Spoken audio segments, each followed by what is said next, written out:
Good afternoon, good morning, and good evening to whoever may be listening to this podcast, depending on what time you download it. Will Turner for Big Caddy Prep, starting the inaugural episode of our podcast to do a little bit of different content as we move from the off-season into the rest of the camp circuit, spring football, and eventually the 2017 regular season. Figured we would get some more content, get some different looks on things. And today we're going to jump into it right away. We're going to move over to Hillsborough County and right off Himes Avenue, where the Tampa Bay Bucks and USF Bulls play, right along Himes Avenue. As we take a look over at Jesuit High, take a look about what's going to happen with them in 2017. They're going to have an interesting storyline as we move forward. Obviously, one of the big things is going to be the fact that two of the most versatile athletes in Malik Davis and Travell Harris are going to be gone and no longer available for the Tigers. Davis is going to Florida, signed on February 1st on National Signing Day. Travell Harris going to Washington State. Surprised a lot of people, including myself. Some thought he was going to Arizona, but I digress. So another big offensive player that the Tigers are going to lose is going to be center Jake Moore. A lot of people don't really know the name, but he was a very good anchor for that offense to build around. Personally, I don't care if you have a stud running back and a stud wide receiver and a stud quarterback and a stud team. In my opinion, you have to have a good offensive lineman, and Jake Moore was that for the Jesuit Tigers last year. But then you look at the quarterback position, the guy who stands right behind him, and Danny Boon. He will be gone in 2017. Danny was a fantastic quarterback for the Tigers. Great arm, great ability to read a defense, and he will be greatly missed. Only lost 2 games, which was the state final 4 games against Bishop Moore in 2015 and Plantation American Heritage in 2016. Danny Boon, great guy. He's going to be missed again. But one guy that will be definitely looking to take his spot is going to be rising senior quarterback Jake O'Donnell. Now, he's not a name that's going to jump off the page like a Michael Penix or Tate Watley, because people just don't know him yet. And, but having Jesuit attached to your name is going to be a very good thing for him, especially having the great coaching that he does over at Jesuit in terms of Matt Thompson. Thompson is coming off of a season where he was named the Semper Fi Coach of the Year, which was presented by the Marine Corps. And Thompson is already pushing Jake in the weight room, according to what O'Donnell has told me in an interview that we had earlier today. Jake is very eager to take this spot. He's very eager, but coach has told him several times that it is going to be a battle throughout the kickoff classic, throughout camp, and throughout spring football.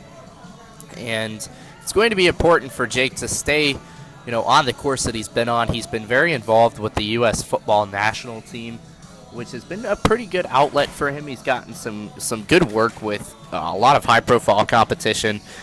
For many of those who may not know, the U.S. national team, yes, there is a U.S. national team. It's not an Olympic sport, but it is a team that does go around the world and competes in games with many different countries. Their U19 team goes every year around the world to play for a world championship, even though it doesn't really count for much, and the U.S. usually wins it.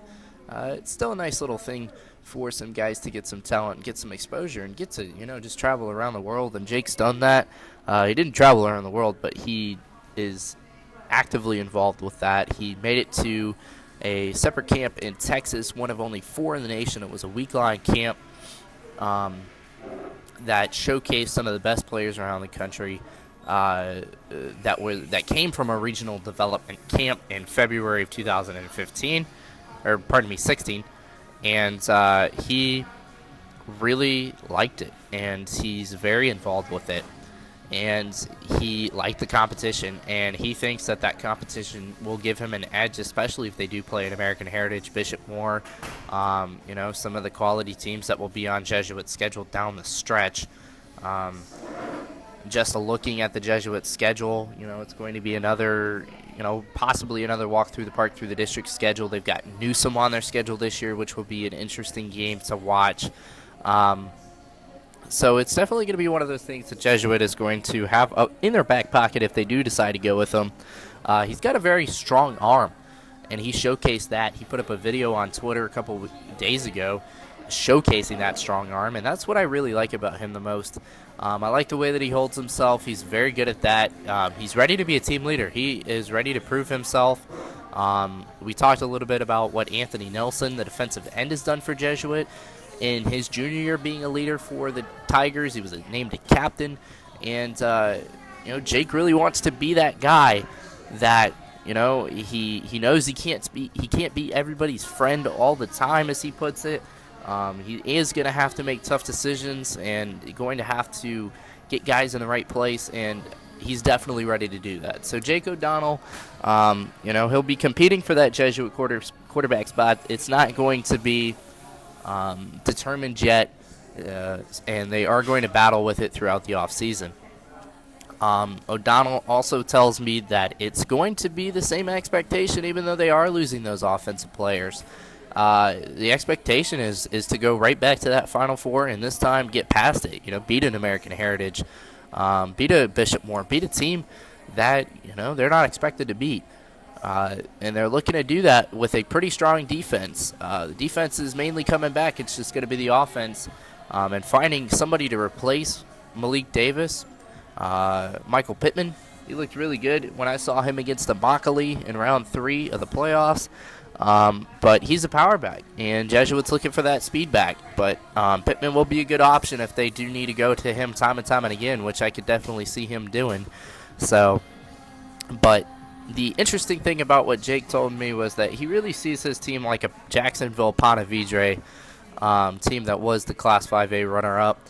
A very underrated team in terms of the athletic abilities on that team. There were a lot of guys that either just weren't recruited. Their quarterback, Nick Chauncey, who was the Mr. Football for the state of Florida, named by the Florida Dairy Farmers, he was a 2-star recruit, if I believe correct, and he's now going to Indiana.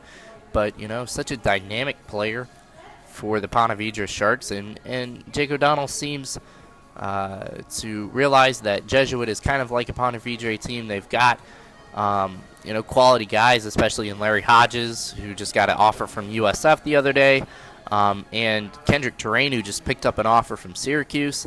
So definitely there's firepower on this team, and they're going to be showcased. Dade Belton is another one at wide receiver. So definitely want to keep your eye on Jake O'Donnell. Jesuit High School, he is going to be definitely one to compete for the Tigers next season in 2017. He is already signed up for the spring E7TC or E7 training camp at Southeastern University in Lakeland next month. We'll have a ton of coverage for that. We'll have a ton of coverage throughout the rest of our camp season as we move towards spring football. Remember, executives, which we're all looking forward to, it's going to be in July, and you do have to go to one of these 3 camps and perform well at one of these 3 camps in order to go to executives. So with that, keep it looking out on our website, on our Twitter page. Tons more great coverage coming over the next couple of months into spring and eventually into the 2017 season. But for right now, this is Will Turner with Big County Preps, signing off.